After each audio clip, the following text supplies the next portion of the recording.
Hello दोस्तों, आज की क्लास में आपका स्वागत है। आज मैं आपको रासायनिक समीकरण के बारे में बताऊंगा कैसे लिखा जाता है। जैसे कि आप देख रहे हैं कि रासायनिक समीकरण है, इसे किस प्रकार से लिखा जाता है, किस प्रकार से इसे दर्शाया जाएगा। ये आपने देखा रासायनिक समीकरण कैसे लिखा है। देखें, रासायनिक अभिक्रिया को रासायनिक समीकरण द्वारा निरूपित किया जाता है। जो भी रासायनिक अभिक्रिया होगी उसको रासायनिक समीकरण द्वारा निरूपित किया जा सकता है, यानी उसे दर्शाया जा सकता है।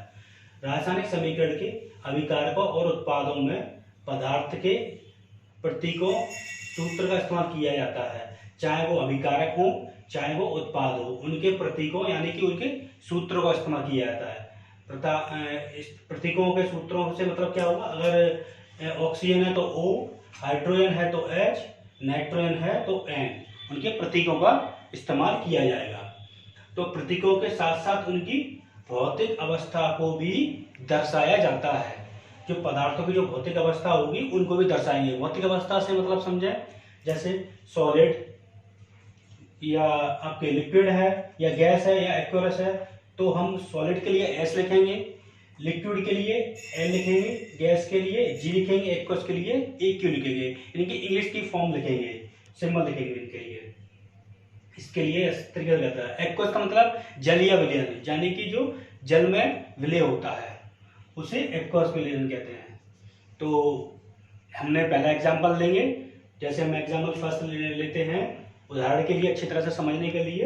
तो एक उदाहरण लेते हैं हम, मैग्नीशियम रेवन का वायु या फिर कह सकते हैं ऑक्सीजन में दहन कर मैग्नीशियम ऑक्साइड बनाना। तो मैग्नीशियम को दहन किया जाता है, मैग्नीशियम ऑक्साइड का ये बन के आ रहा है। तो मैग्नीशियम रेवन का दहन करेंगे ऑक्सीजन की उपस्थिति में, और ऑक्सीजन नहीं होगा तो दहन नहीं हो पाएगा, क्योंकि उत्तरदायी गैस जो है वो ऑक्सीजन है जो वायु का कार्य करती है। तो सबसे पहले हमें पहचानना है इसमें अभिकारक क्या है और उत्पाद क्या है।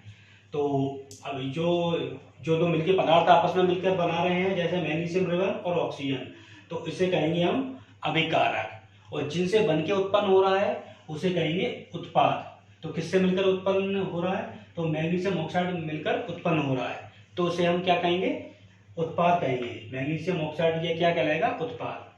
तो इसको हम सूत्र के द्वारा हम दर्शाया जाता है। तो कैसे लिखेंगे, मैग्नीशियम देखें, मैग्नीशियम के लिए हमने सबसे पहले लिखा Mg लिख दिया।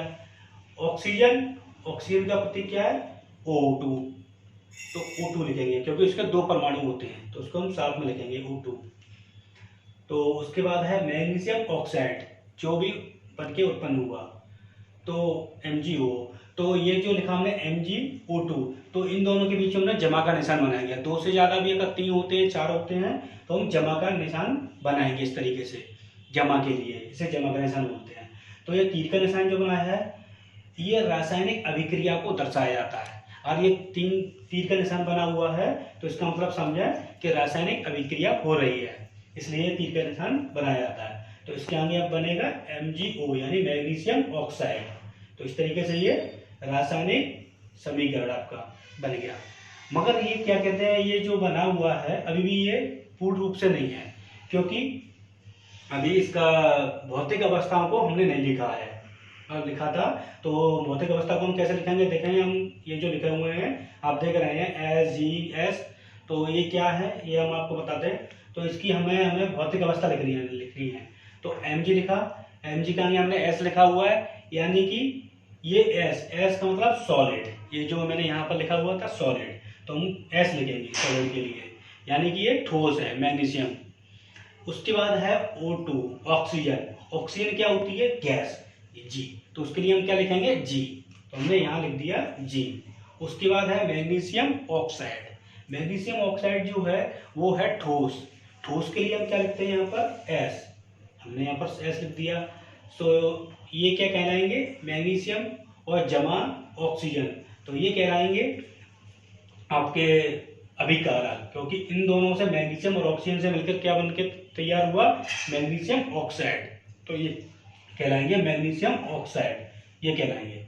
तो ये जो है तीरी जो है इसके सिरे पर होता है उसे कहेंगे उत्पाद, और जो उसके पूंछ पर होता है पीछे उसे कहेंगे अभिकारक। इसे अभिकारक कहा जाएगा, इसको कहेंगे मैग्नीशियम ऑक्साइड। तो ये इस तरीके से आपके रासायनिक समीकरण पूर्ण होता है, इस तरीके से कहा जाता है। आगे आप देखते हैं रासायनिक समीकरण को संतुलित करना, क्योंकि अभी ये संतुलित नहीं हुआ तो आगे हम देखेंगे रासायनिक समीकरण को संतुलित करना। संतुलित कैसे किया जाता है, तो उसके लिए हमने लिखा है यहाँ पर Fe यानी आयरन और H2O जल। कोई भी रासायनिक समीकरण तो उसको संतुलित करने के लिए कैसे करेंगे हम, तो हमने यहाँ पर Fe लोहा और H2O यानी कि जल, जल जमा में लोहा जमा में जल, उसके लिए Fe3O4 लोहे का ऑक्साइड हाइड्रोजन बनाते हैं इस तरीके से। इस अभिक्रिया को हम संतुलित करने के लिए हम क्या करते हैं, सबसे पहले हम अभिकारक जो है कितने उसमें एटम हैं, कितने उसमें परमाणु की संख्या है और उत्पाद में कितने परमाणुओं की संख्या है, तो हम देखेंगे। Fe है तो यहाँ पर एक भी नहीं है, यहाँ एक है और यहाँ 3 है, तो इस तरीके से हम टेबल बनाएंगे। तो तत्व लिख लेंगे यहाँ पर हम FeHO यानी लोहा हाइड्रोजन ऑक्सीजन, यहाँ अभिकारक लिखेंगे हम, यहाँ लिखेंगे उत्पाद। तो Fe यानी लोहा, लोहा जो है उसमें हमारे परमाणुओं की संख्या कितनी है, तो हम यहाँ देखेंगे अभिकारक में। अभिकारक है, हमने यहाँ देखा कि यहाँ पर तो एक भी नहीं है, तो यहाँ पर कुछ भी नहीं, तो यहाँ एक मानते हैं हम, यहाँ एक माना, हमने यहाँ लिख दिया। उत्पाद में हमने देखा यहाँ उत्पाद है जो, उत्पाद में 3, यहाँ 3 लिखे हुए हैं तो हमने यहाँ 3 लिख दिया। अब इस तरीके से हमने लिख लिया। अब बात आती है हाइड्रोजन। हाइड्रोजन के लिए हमने क्या किया, H2 हमने यहाँ लिख दिया, 2 लिख दिए, H2 हमने यहाँ पर 2 लिख दिए, ऑक्सीजन, ऑक्सीजन के यहाँ पर क्या है, एक भी नहीं है, तो यहाँ पर हमने 1 लिख देंगे। यहाँ पर कितने हैं, 4, हमने 4 लिख दिया। अब इनको हमें संतुलित करना था क्योंकि ये पूर्ण रूप से नहीं है, तो उसके लिए हम क्या करेंगे, सबसे पहले जो 3 है तो हम क्या करेंगे, मल्टीप्लाई करते हैं। मल्टीप्लाई माने यानी गुणा करते हैं। तो 1 का गुणा हमने 3 में कर दिया, 1 का गुणा 3 में किया। 3 में करने के बाद यहाँ पर हमने 1/3 कर दिया, तो यहाँ 3 आ गया, तो 3 हमने यहाँ लिख दिया, तो Fe3। तो हमने क्या किया, अभी जो हम इसे कोष्टक बना लेंगे, इसको बंद कर देते हैं। तो कोष्टक बंद करने के बाद क्या करेंगे, क्योंकि हम ब्रैकेट बनाने के बाद ब्रैकेट के बीच में नहीं लिख सकते, ब्रैकेट बंद करने के बाद हम बीच में नहीं लिख सकते हैं, तो हम आगे लिख देंगे इसके, इसलिए हमने यहाँ पर लिख दिया 3Fe। तो हमने 3 आया तो 3 हमने यहाँ लिख दिया। अब बात आती है हाइड्रोजन तो बराबर था 2 और 2 थे तो 4 हो गए, तो इस तरीके से हमने लिख दिया। अब बात ऑक्सीजन की थी 1, तो हमने यहाँ पर 1 लिखा था, तो इसका हम गुणा करेंगे 1/4 का, तो 1/4 करेंगे तो 1 गुणा 4 तो 4 आ जाएगा। तो 4 ऑक्सीजन के क्या थे, यहाँ पर 1 भी नहीं था और यहाँ पर 4 थे, तो हम यहाँ क्या करेंगे, ऑक्सीजन के लिए हम यहाँ पर लिख देंगे, इसके जो लिखे हुए हैं तो इस तरीके से लिख देंगे हम। तो लिखने के बाद हाइड्रोजन है जो, हाइड्रोजन के क्या है 2 गुणा 8, तो हमने इसमें क्या 4 का गुणा कर दें, क्योंकि यहाँ पर ऑक्सीजन है तो यहाँ तो हम बीच में लिख नहीं सकते, इसलिए हम यहाँ पर पहले लिख दिया जाएगा। तो इस तरीके से लिख देंगे हम, तो ये हो जाएगा। यहाँ पर भी हाइड्रोजन का हम यहाँ कर देंगे, तो 2 था तो यहाँ पर हमने कर दिया, तो इस तरीके से आपका ये कंप्लीट हो जाएगा।